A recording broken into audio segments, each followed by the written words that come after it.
आज हम लोग नारायण भगवान श्री हरि विष्णु जी की कथा सुनेंगे। क्यों हमें एकादशी का व्रत करना चाहिए, हम लोग एक कहानी से जानेंगे। चंपावती नगरी में एक महिषमान नाम का राजा राज्य करता था। उसके 4 पुत्र थे।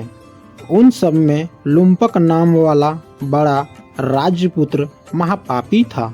वह पापी सदा पर स्त्री और वैश्यागमन तथा दूसरे बुरे कर्मों में अपनी पिता का धन नष्ट किया करता था। सदैव ही देवता ब्राह्मण वैष्णव की निंदा किया करता था। जब राजा को अपने बड़े पुत्र के ऐसे कुकर्मों का पता चला तो उन्होंने उसे अपने राज्य से निकाल दिया। तब वह विचार करने लगा कि कहाँ जाऊँ, क्या करूँ। अतः में उसने चोरी करने का निश्चय किया। दिन में वह वन में रहता और रात्रि को अपने पिता की नगरी में चोरी करता तथा प्रजा को तंग करने और उन्हें मारने का कुकर्म करता। कुछ समय पश्चात सारी नगरी भयभीत हो गई। वह वन में रहकर पशु आदि को मारकर खाने लगा।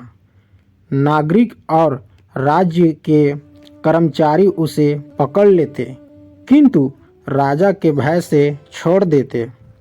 वन में एक अति प्राचीन विशाल पीपल का वृक्ष था। लोग उस पेड़ को भगवान के समान पूजा करते थे। उसी वृक्ष के नीचे वह महापापी लुम्पक रहा करता था।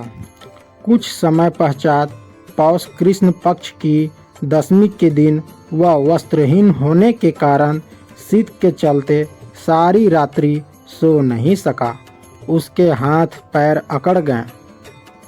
सूर्योदय होते होते वह मूर्छित हो गया।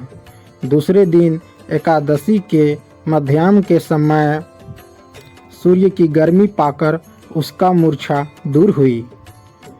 गिरता पड़ता हुआ भोजन की तलाश में निकल पड़ा। पशुओं को मारने में वह समर्थ में नहीं था। अतः पेड़ के नीचे गिरे हुए फल उठाकर वापस उसी पीपल वृक्ष के नीचे आ गया। उस समय तक भगवान सूर्य अस्त हो चुके थे। वृक्ष के नीचे फल रखकर कहने लगा, हे भगवान, अब आपके ही अर्पण है ये फल, आप ही तृप्त हो जाइए। उस रात्रि को दुख के कारण रात्रि को भी नींद नहीं आई। उसके इस उपवास और जागरण से भगवान अत्यंत प्रसन्न हो गए और उसके सारे पाप नष्ट हो गए।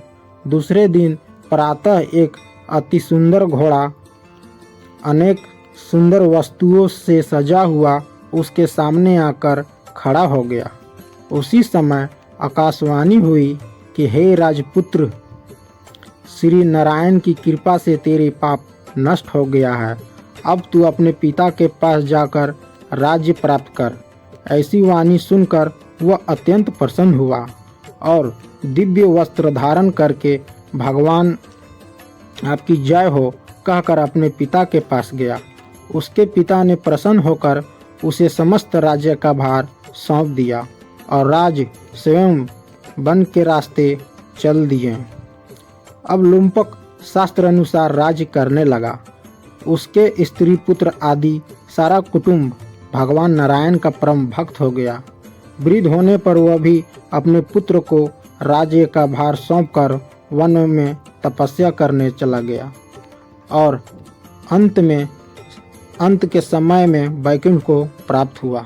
अतः जो मनुष्य इस परम पवित्र सफला एकादशी का व्रत करता है उसे अंत में मुक्ति मिलती है। अगर वीडियो में दी गई कहानी पसंद आया हो तो कमेंट में जय श्री नारायण लिखें।